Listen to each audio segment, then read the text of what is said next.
नमस्कार. आज आपल्यामध्ये आहेत डॉक्टर नीलम गोरे. डॉक्टर नीलम गोरे या महाराष्ट्र विधान परिषदेच्या उपसभापती असून महाराष्ट्रातील समाजकारणात त्या गेली अनेक दशके कार्यरत आहेत. आता समाजकारण म्हटल्यानंतर महिलांपासून बालकांपासून विविध विषयांवर त्यांनी अनेक वर्ष काम केलेलं आहे. आज त्यांची ओळख एक प्रभावी राजकारणी व्यक्तिमत्व म्हणून असली तरी त्यांचं समाजकारण विसरता येत नाही. नीलमताईंचं स्वागत करते. स्वागत आहे तुमचं नीलमताई. नीलमताई, मला कायम प्रश्न पडतो की तुम्ही तुमचा पेशा वैद्यकीय आणि तुम्ही कामही वैद्यकीय क्षेत्रात सुरुवातीला सेवा बस्त्यांमध्ये हे काम सुरू केलं आणि महिलांमध्ये तुम्ही खूप मोठ्या प्रमाणात काम केलं आणि आवाज उठवणारी कार्यकर्ती अशी तुमची तेव्हाची ओळख होती. आजही आहे ती ओळख. पण ही सगळी पार्श्वभूमी असताना तुम्ही एकदम राजकारणाचा मार्ग कसा स्वीकारलात? म्हणजे राजकारण हे माध्यम का तुम्हाला आवडलं? सगळ्यात प्रथम मी दैनिक गोमंतकनी मला इथे बोलावलं, आणखीन आपल्याशी संवाद साधण्याची संधी दिली, त्याबद्दल मी तुमचे आणि संपादकांचे आणि गोमंतक आणि सगळ्या ग्रुपचे मनापासून आभार मानते. अनेक वर्ष मी गोव्यामध्ये येते. माझं ऋणानुबंध जवळजवळ 90 सालापासून इथे आहे आणि सामाजिक काही कार्यक्रम, पंचायत राजचे कार्यक्रम, विमेन स्टडीज मध्ये प्रोग्रॅमला भाषण, अशासाठी मी वारंवार इकडे आलेली आहे. आणि फार पूर्वी दैनिक गोमंतकने आम्हाला लातूरच्या स्त्री आधार केंद्रामध्ये भूकंपग्रस्तांसाठी एक ॲम्ब्युलन्ससुद्धा दिलेली होती. त्याच्यात फिरता दवाखाना आम्ही चालवत होतो. त्यामुळे मी इथे आले आणि गोमंतकला आले नाही असं मला बरं वाटत नाही. त्याच्यामुळे तुम्ही मला आलं ते खूप छान वाटलं. तुमचा जो प्रश्न आहे राजकारण आणि समाजकारण, आपण असं एक मानतो की राजकारण आणि समाजकारण याच्यात जणू एक तटबंदी आहे की एक तळं आहे आणि तळ्याच्या तुम्ही अलीकडे आहात का पलीकडे. पण मुळामध्ये ज्या सामाजिक संघटनेतून कामाला माझी सुरुवात झाली ते युवक क्रांती दल ही समाजामध्ये जातीपातीच्या भिंती असू नयेत, तसंच गरीब श्रीमंत अशा भेदानी वागू नये एकमेकाशी, अशा प्रकारची काम करणारी विद्यार्थ्यांची आणि युवकांची चळवळ होती. आणि तुम्हाला कल्पना आहे की 80च्या दशकामध्ये सगळ्यात जगभर नवविद्यार्थी आंदोलनं सगळी उभी राहिली होती. आम्ही त्याच्यामधून एका अर्थाने नंतर ते हळूहळू सत्तेत गेले अनेक देशांमध्ये लोक. पण ही असं जे विद्रोही सगळं म्हणता येईल असं काम होतं. परंतु जयप्रकाश नारायण यांचं जे काम होतं त्याच्यामुळे आम्ही समाजकारण आणि व्यापक दृष्ट्या राजकारणाकडे ओढले गेलो असं म्हणायला हरकत नाही आहे. कारण भ्रष्टाचाराच्या विरोधात त्यांनी जो लढाव भरला होता त्याच्यामध्ये एक कलम जे ते हुंडाबंदीचं होतं. वृक्षतोडीला विरोध, हुंडाबंदी. आणि जयप्रकाश नारायण यांनी आणि दानाजी देशमुख यांनी आमची तरुणाईला साथ घातली. त्याच्यामध्ये अनेक आमच्यासारख्या लोकांना वाटायला लागलं की आपण हे काम अजून व्यापक केलं पाहिजे. आणि ते काम करत असतानाच राजकीय पक्षाचा आम्ही भाग नव्हतो तरी अनेक प्रश्न सुटत असताना त्याचं नातं जे आहे ते राजकीय गोष्टींशी असतं, राजकीय दबावाशी असतं. आणि मग तो दबाव झुगारून देऊन लोकांनी खऱ्या लोकशाहीकडे वळावं या दृष्टिकोनातून ही सुरुवातीला क्रांतिकारी महिला संघटना आम्ही स्थापन केली अगदी 1981 साली. त्याला माझी मुलगी बरोबर 1 वर्षाची होती. कडेवरच बसून आली होती कार्यक्रमाला. आणि त्याच्यानंतर मग आम्ही स्त्री आधार केंद्राची स्थापना केली 80च्या दशकामध्ये. तिथे हळूहळू असं लक्षात आलं की पोटगीच्यामुळे बायका त्रस्त आहेत, व्यसनाधीनता तुम्ही पुढे उल्लेख केलाय त्याच्यामध्ये, बहुपत्निकत्व, अशा गोष्टी जशा म्हणजे आपण महात्मा ज्योतिराव फुले किंवा सुधारकांचा भारत म्हणतो पण प्रत्यक्षामध्ये बालविवाह होताना दिसत आहेत आज सुद्धा. मग ही परिस्थिती बदलायची असेल तर दुसऱ्या कोणीतरी येऊन स्त्रीचा उद्धार करावा, याच्यापेक्षा स्त्रियांनी पुढाकार घेऊन समाजकारणात सक्रिय झालं पाहिजे. आणि त्यावेळेलाही आम्ही म्हटलं होतं की राजकारणात स्त्रियांनी मतदार म्हणून, उमेदवार म्हणून, कार्यकर्ते म्हणून भूमिका घेतली पाहिजे. कुठल्या पक्षाबरोबर जायचं हा जिचा तिचा राजकीय भूमिकेचा प्रश्न आहे. परंतु आम्ही क्रांतिकारी महिला संघटनेतर्फे ग्रामपंचायतीला महिलांना उभंही केलं. अनेक ठिकाणी सरपंच झाल्या स्त्रिया. जवळजवळ पुणे जिल्ह्यामध्ये 80 गावात महिला सरपंच झाल्या. पण नंतर हा प्रश्न उभा राहिला की एक मताने जर का तुम्ही एका पक्षाकडे गेलात तर तिथे तुम्हाला बहुमताच्या बरोबर जाता यायचं. आणि जेव्हा तुम्ही फक्त विरोधासाठी विरोध करता त्यावेळेला विकास होऊ शकत नाही. आपण जे धोरणात्मक निर्णय व्हायला पाहिजेत, एखादे कायदे बदलले पाहिजेत, तर हे काम सगळं विधिमंडळात होतं. आणि विधिमंडळामध्ये स्त्रियांचे प्रश्न आपण मांडले नाहीत किंवा सरकारकडे मांडले नाहीत तर ते प्रश्न सुटणार नाहीत असं जाणवायला लागलं. एकट्या स्त्रियांनी परित्यक्तांचा मोर्चा काढला होता. त्याला अहिल्या रांगणेकर, मृणाल गोरे, तारा रेड्डी, प्रमिला दंडोते सगळे आम्ही होतो. मी सगळ्यात लहान होते त्याला, पण मला ते आपलं म्हणायचे नेतृत्व करते सुद्धा असं. आणि आम्ही त्या जेव्हा 30-40 हजार बायका घेऊन गेलो तत्कालीन मुख्यमंत्री शरद पवार यांच्याकडे, त्यावेळेला त्यांनी सांगितलं की आपण पोटगीचे प्रश्न काय कसे बदलता येतील याच्यासाठी आपण एक कमिटी करूया. आणि त्या कमिटीमध्ये 8-10 जणींनी आम्ही काम करायला सुरुवात केली. 91 साली दिलेला हा आम्ही प्रश्न प्रत्यक्षात त्याचा कायदा बदल झाला तो 96-97ला युतीचं सरकार असताना लीलाधर डाके कायदा मंत्री होते त्यावेळेला. आणि मग असं करताना द्विध्रुवीकरणाच्या मध्ये असं वाटायला लागलं की तलाक पीडित महिलांचा प्रश्न आहे, मराठी धोरणाचा प्रश्न आहे, महिला धोरण जनतेपर्यंत पोहोचवण्याचा, आणि राष्ट्रीयत्व, व्यापक व्याख्या जी होती, हिंदुत्व म्हणजे राष्ट्रीयत्व असं नाही तर राष्ट्रीयत्व म्हणजेच हिंदुत्व अशी व्याख्या बाळासाहेब ठाकरे यांची होती. त्या पार्श्वभूमीवर मी शिवसेनेचं काम करायचा निर्णय घेतला. आणि त्यामुळे राजकारणात आधी जरी मी सक्रिय होते तरी ते जरा जास्त बिगर संसदीय किंवा विरोधी पक्षामध्ये आक्रमक असं तर राजकारण होतं. तिथे मात्र मला शिवसेनेचे त्यावेळेला जे काही 90-95 आमदार होते ते सगळे जणांना सांगितलं बाळासाहेब ठाकरेंनी की तुम्हाला उद्धव साहेबांनी सांगितलं की जे जे प्रश्न ताई मांडतात तर त्या प्रश्नांना चालना देण्याचं काम आपण करूया. आणि त्याच्यामुळे काय एक राजकारणामध्ये माझा असा सक्रिय सहभाग झाला.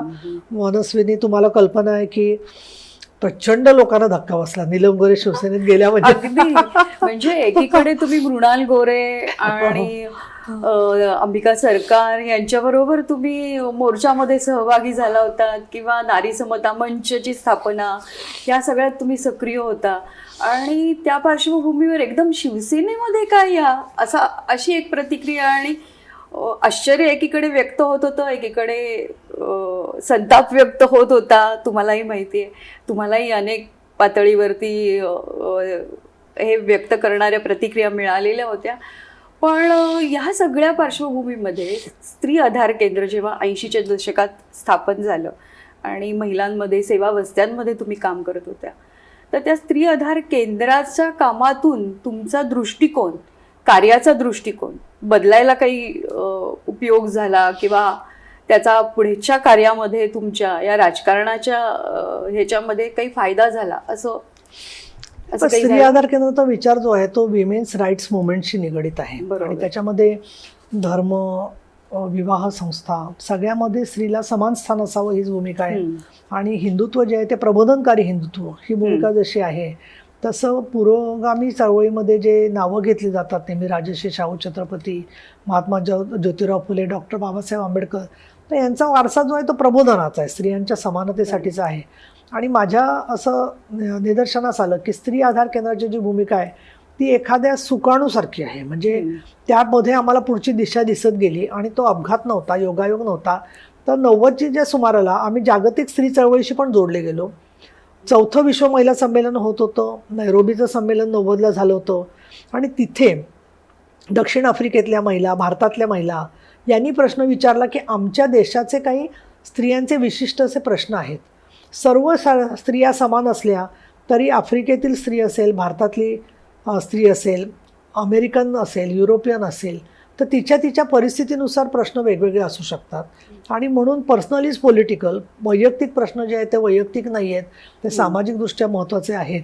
हा मुद्दा जसा समोर आला तसं रिप्रोडक्टिव्ह राईट्स, आरोग्यविषयक अधिकार आणि हिंसा याचा जवळचा संबंध आहे. आणि आपल्याला म्हणून आरोग्यविषयक जाणीवाही स्त्रीच्या बदलल्या गेल्या पाहिजेत. मग आपल्याला दिसलं की गर्भलिंग निदान करणं किंवा आजच्या घडीला सरोगसीमध्ये झालेले बीजांड विक्रीसारखे प्रकार आज आपल्याला दिसत आहेत. या सगळ्या मुद्द्यांवरती आम्ही कामात जसे गुरफटले गेलो तसे हिंसाचारामुळे स्त्रियांचे कितीतरी स्त्रियांना जीवन संपवलं जातं आहे. तेव्हा आत्तासुद्धा नवविवाहित स्त्रिया मोठ्या प्रमाणात आत्महत्या करताना आपल्याला दिसत आहेत. आणि याला कारण असं की आधारसेवा जी समाजात असायला पाहिजे की अगं तुला काही त्रास आहे का, तुला काही त्रास असेल तर तू माहेरचं दार उघडं तुझ्यासाठी आहे. तुझ्या लक्षात असेल की शैला लाटकरची केस झाली, विद्या बाळाने आम्ही ते बरोबर काम केलं.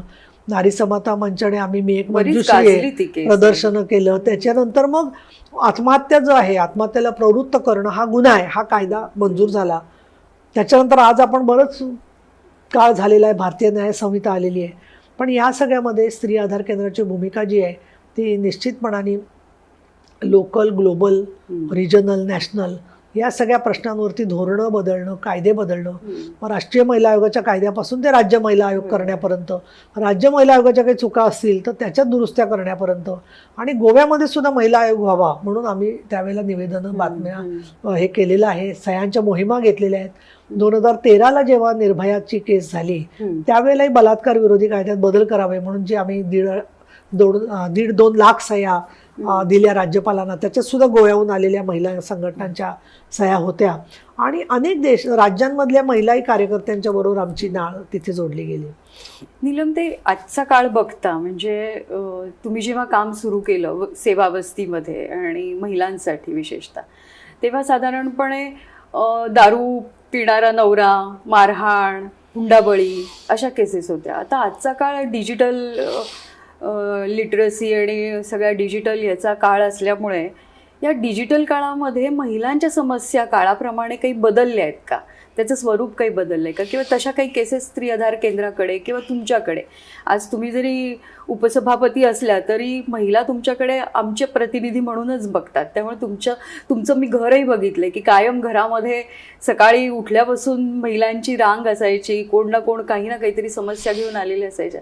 तर अशा समस्या आजच्या काळामध्ये तुम्हाला कोणत्या बदल काय जाणवतो की तो काळ आणि आत्ताचा काळ? आता एक झालंय की सरकारने धोरणामध्ये, आता महाराष्ट्रामध्ये तर अर्थसंकल्पामध्ये एकल महिलांचा सर्वेक्षण सुरू केलंय. म्हणजे जी आपली अनेक वर्ष मागणी होती की विमेन हेडेड हाऊसहोल्ड आहेत त्यांना घराचा ताबा मिळाला पाहिजे. मुलांना शिकवताना कोविडमध्ये खूप अशा महिला भेटल्या आम्हाला की ज्या एकाकी झालेल्या आहेत. त्या रडत होत्या की वडिलांच्या बरोबर स्कूटरवर जायची मुलाला सवय होती, आता त्याला इतका धक्का बसला की जाणार कुठे तो. त्याच्यानंतर सासू सासरे काही ठिकाणी महिलांना सांगत होते तुम्ही चालायला लागा आता.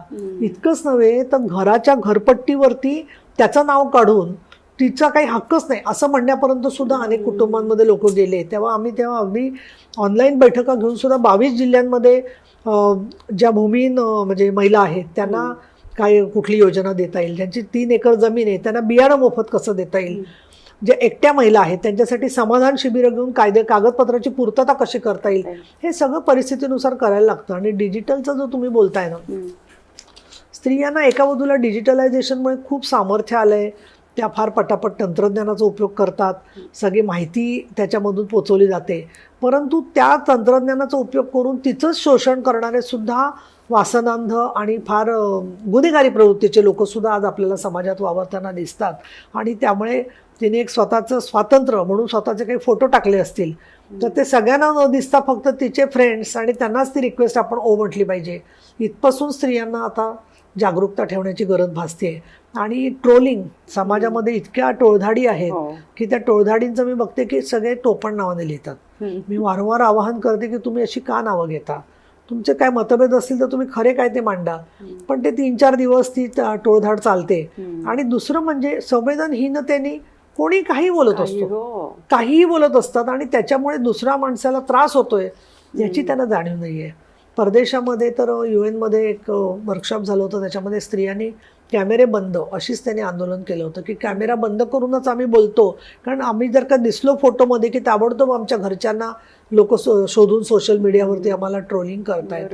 खूप मुलींच्या सायबर क्राईमच्या केसेस येत आहेत. खरं तर केंद्र सरकारने मध्ये खोटे अकाउंट काढून मुलींची चित्र विकणारे वगैरे त्या सुलतान वेबसाईट आणि अशा काही वेबसाईट्स पकडल्या, त्याच्यामध्ये 100-150 महिलांचे अशा पद्धतीने केले होते. आणि आज तरुण मुली मला काही जण सांगतात की त्यांना सोडून भीती वाटते की AIचा उपयोग करून आपले चुकीचे फोटो दाखवले जातील का काय.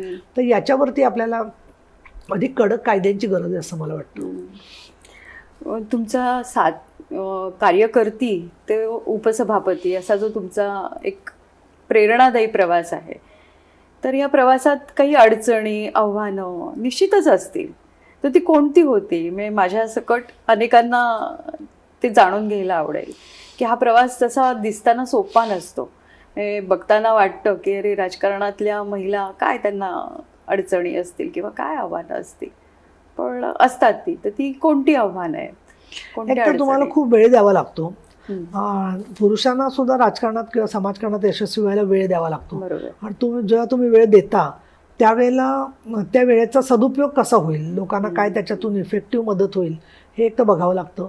दुसरं महिलांना मदत करत असताना जेवढं शक्य तेवढं लवकर कशी मदत करता येईल हे आम्ही पाहतो. तिसरं म्हणजे आपल्याला काय मांडायचं किंवा हे काय सांगायचं आहे हे तावून सुलाखूनच मांडलं पाहिजे. कुठेतरी आपण काहीतरी बोललोय असं करून चालत नाही. चौथं छुपा विरोध आहे, उघड विरोध नाही आहे. तुम्हाला विरोध करता येत नाही, विरोध केला महिलांच्या विकासाला समानतेला किंवा आपल्याला प्रतिगामी म्हणतील म्हणून नाईलाज म्हणून हो म्हणणारे आणि कौतुक करणारे पण लोक असतात. त्यामुळे खऱ्या अर्थाने तुमची विषय समजून घेऊन पुढे नेणारे लोक त्याच्यामध्ये निश्चितपणे माध्यमं आहेत. प्रत्येक राजकीय पक्षातले जसे लोक आहेत तसं मला तिथे शिवसेनेचा उल्लेख करायला पाहिजे की सातत्याने ज्या ज्या मुद्दे घेतले मी तर ते पुढे नेण्यासाठी तिथल्या स्थानिक कार्यकर्त्यांनी अनेक ठिकाणी मदत घेतली, समजून घेतलं.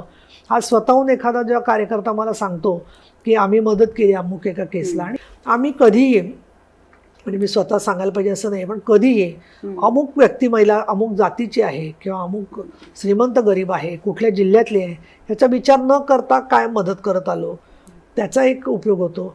दुसरं आपल्याला सांगताना कोणी किती दबाव आणला तरी जे आपल्याला महिलांच्या प्रश्नांच्या बाजूनी बोलायला पाहिजे ते मी ठरवलेलं आहे की हे मी बोलणारच आहे. पण आता काय झालंय लोकांना अशी सवय झाली की हे सगळं मीच बोललं पाहिजे. माझं म्हणणं सगळ्या समाजाच्या लोकांनी सगळ्यांनी बोललं आणि आज इतक्या महिला मोठमोठ्या पदांवर आहेत तर या सगळ्यांनी रोजचा 1 तास जरी या पीडित महिलांसाठी दिला तर बरंच काम होईल. त्यामुळे कुठेतरी समाज असं एक चौकट करतं चौकट की तेच तुम्ही बघा. उंबरठामध्ये स्मिता पटेल म्हणते ना की लोक सांगतात की हा कचरा तुम्ही साफ करा. अरे पण जिथून सगळं प्रश्न निर्माण होतोय त्याच्या स्रोतावरती कोणीच काम करणार नसेल आणि फक्त आम्हालाच जाब विचारणार असाल तर हे म्हणजे मला असं वाटतं की केवळ मी तर म्हणते की आम्ही थकायची फक्त पिढी वाट बघतायत का काय असं. राजकारणामध्ये महिलांचा टक्का वाढलेला आहे, महिला प्रतिनिधींची संख्या वाढलेली आहे, पूर्वीपेक्षा आता चित्र सकारात्मक आहे. पण या परिस्थितीतही महिलांचा आवाज ऐकला जातो का किंवा महिला जे काही मांडतात ते तेवढं सकारात्मक दृष्ट्या बघितलं जातं का किंवा त्याच्यावर कार्यवाही होते का? एक राजकारणातली व्यक्ती म्हणून म्हणजे राजकारणातल्या महिलांचं प्रतिनिधित्व तुम्ही करता तर तिथलं चित्र कसं आहे? एक असं आहे की सातत्याने तक्रार करणं आणि केवळ अमुक एका पदासाठी कोणाची तरी दुसऱ्या महिलेची तक्रार करणं असं जेव्हा स्त्रिया करत असतात तर त्यावेळेला पक्षश्रेष्ठींकडून काही फारसं ते ऐकून घेतलं जात नाही. याचं कारण असं की प्रत्येक पक्षाने स्वतःचं काम कोण करते आणि कोण नाही त्याचे अनेक निकष लावलेले असतात, मापदंड लावलेले असतात. बऱ्याच जणींना असं वाटतं की दुसरीला ची दोरी लहान केल्यामुळे माझं काम मोठं होईल तर ते उपयोग नाही. ज्या गरजू स्त्रिया आहेत म्हणजे आता ही लाडकी बहीण योजना आहे त्याच्या 2.25 कोटी स्त्रिया आहेत किंवा पोलीस स्टेशनला स्त्रिया जातात किंवा राजकारणामध्ये स्त्रिया जेव्हा सभागृहात बोलतात तर आम्ही गेल्या 5-6 वर्षापासून असे प्रयोग केलेला आहे की 8 मार्चच्या आधी आम्ही एक प्रस्ताव मांडतो सभापती उपसभापती विधानसभा अध्यक्ष मिळून आणि त्या प्रस्तावावरती सत्ताधारी पक्ष आणि विरोधी पक्ष दोघंही बोलतात. म्हणजे त्याच्यामध्ये काही प्रश्नाचा तो प्रस्ताव आम्ही वादातीत असा करतो आणि त्याची चर्चा आम्ही सुरू केलेली आहे.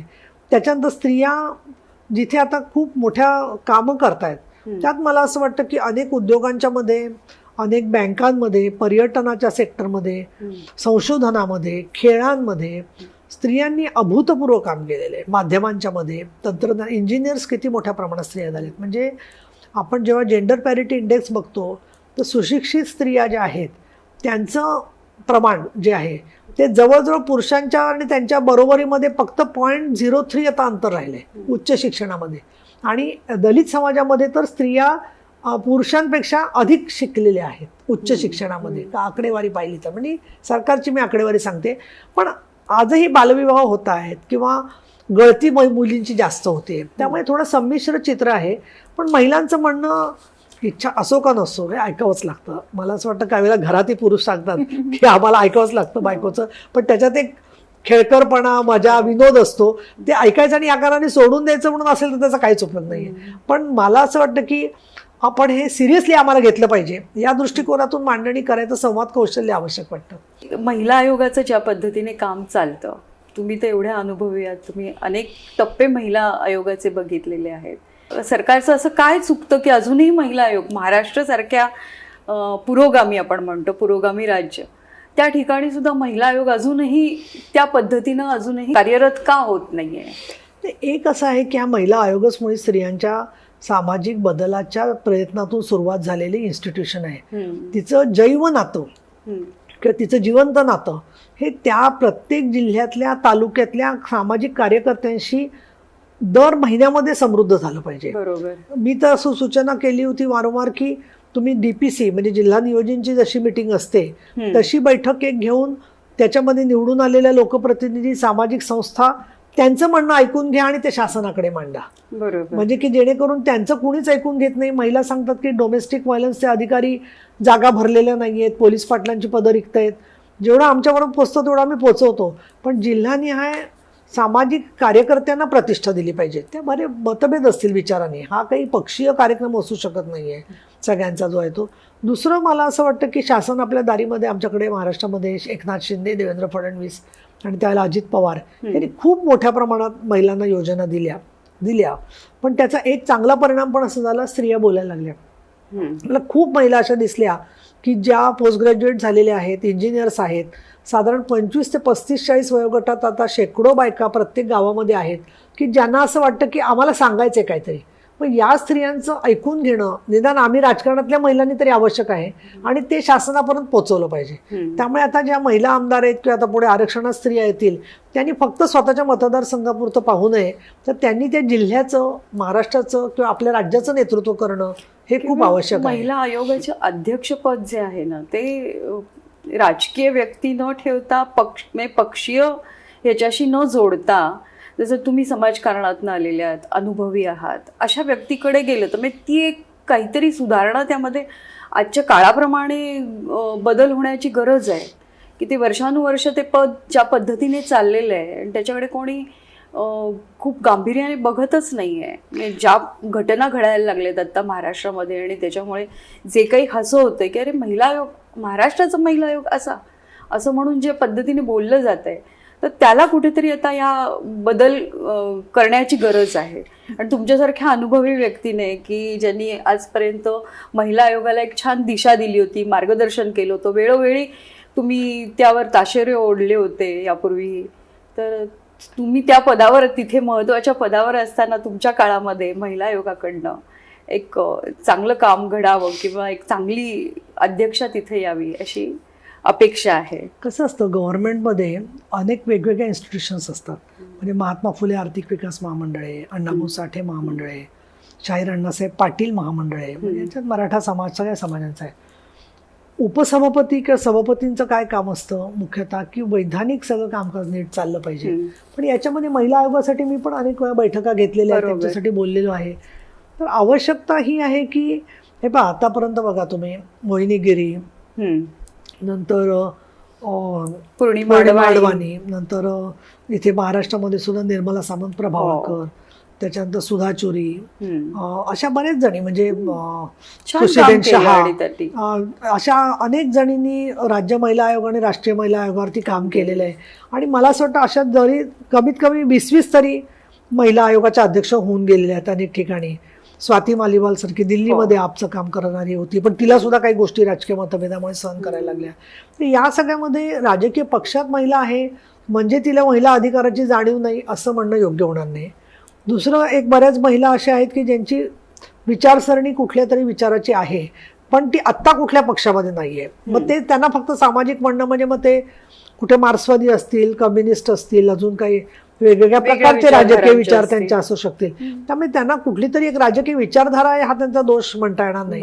परंतु त्याचं जे कॉम्पोजिशन आहे त्याच्यामध्ये जरा सामाजिक संघटनांचा 50% तरी सहभाग ठेवला की बिगर पक्षाच्याच महिला ज्या आहेत, ज्यांनी 10-15 वर्ष सामाजिकच काम करत आहेत किंवा ज्यांनी पक्षाचा कुठल्या उघड प्रचार केलेला नाही, असा आपण एक निकष लावू शकतो. तळागाळातले महिलांचे प्रश्न माहिती आहे तशा, तर अशा स्त्रियांचं जर का भरणं असेल आयोगावरती, अध्यक्ष जरी त्यांना वाटलं की सचिव तर काही पक्षाच्या नसतात, सदस्य सचिव जे आहेत ते सरकारीच अधिकारी असतात, पण अध्यक्ष उपाध्यक्ष या पदांमध्ये त्यांच्याशी संवाद बरोबरीने ठेवू शकतील. आणि एक केलं पाहिजे की पूर्वी आता विजयाताई बैठक घ्यायची आयोगाची, तर मधून मधून आम्हाला बोलवून मार्गदर्शन करायला सांगायचे. म्हणजे आम्हाला बोलवा असं म्हणणं नाही, पण त्यांनी विविध सेक्टरमधल्या महिलांशी संवाद साधून जिल्हा स्तरावरती ज्या महिलेला फार हे नाहीये, काय म्हणायचं, तामझाम नाहीये तिच्याकडे, अशा सुद्धा महिलेकडे थोडंसं संवादाने आणखीन त्यांना प्रतिष्ठा देऊन काम केलं पाहिजे असं मला वाटतं. नाही तर मग एक असं इतकं अंतर पडतं. सामान्य स्त्री एक अगदी साध्या वेशात आलेली असते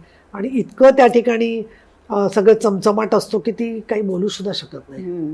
त्यामुळे आपण कसं काम करायचं हे सुद्धा थोडंसं जरा काळजी घेणं गरजेचं आहे. बरोबर.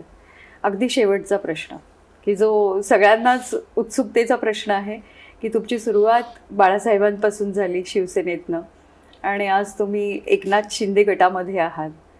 तर काय तेव्हा तुमची काय घालमेल झाली किंवा कशा पद्धतीने तुम्ही हा निर्णय घेतला?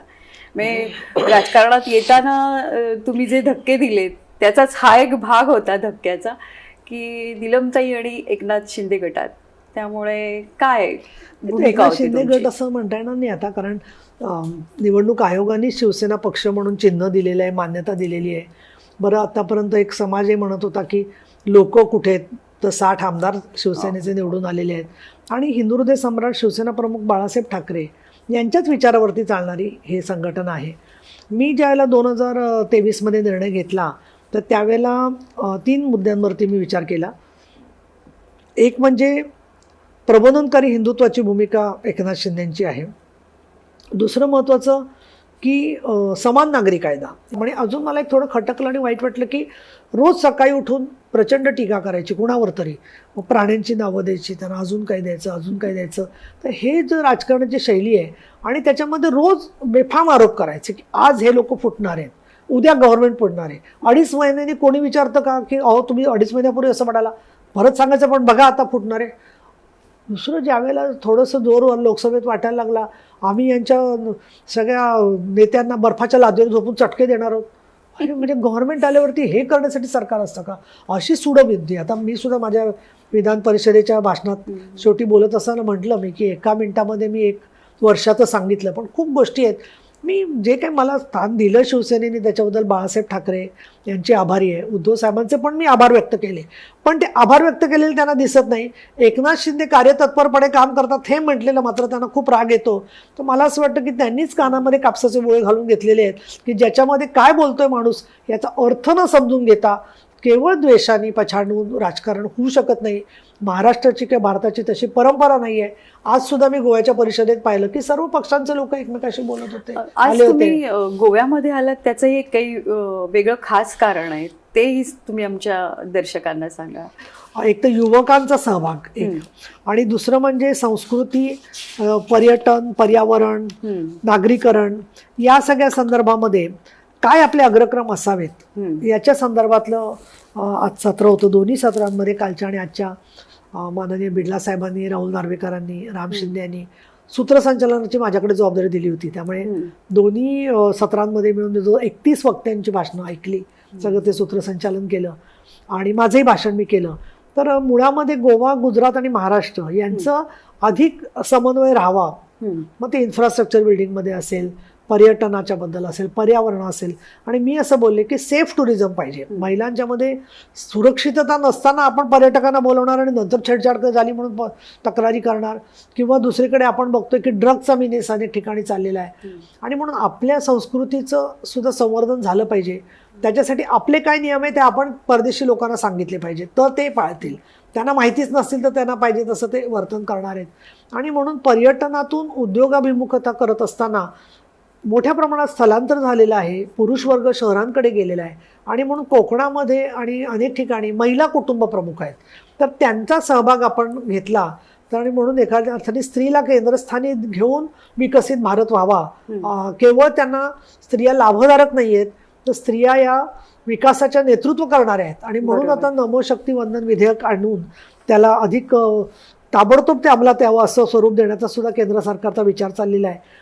त्या सगळ्या बाबींचा विचार करून मला असं वाटलं की या विकासाच्या गतीमध्ये शिवसेना जी आहे त्याचं नेतृत्व जिथे एकनाथ शिंदे करतायत, ते केंद्र आणि राज्यामध्ये विकासाच्या प्रवाहाच्या मध्ये आपण राहणं योग्य राहील.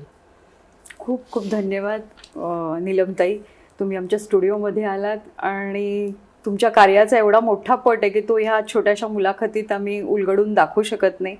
पण समाजकारणातनं राजकारणात अशा अनेक व्यक्ती गेलेल्या आहेत, खूप भक्कम असं काम केलेल्या, महिलांसाठी काम केलेल्या, महिलांसाठी आवाज उठवणाऱ्या डॉक्टर नीलम गोरे या आज आपल्या स्टुडिओमध्ये होत्या. आणि त्यांनी खूप छान मार्गदर्शन केलं आपल्याला आणि खूप छान पद्धतीने त्यांनी वेगवेगळ्या प्रश्नांची उत्तरं दिली. धन्यवाद. धन्यवाद. शुभेच्छा.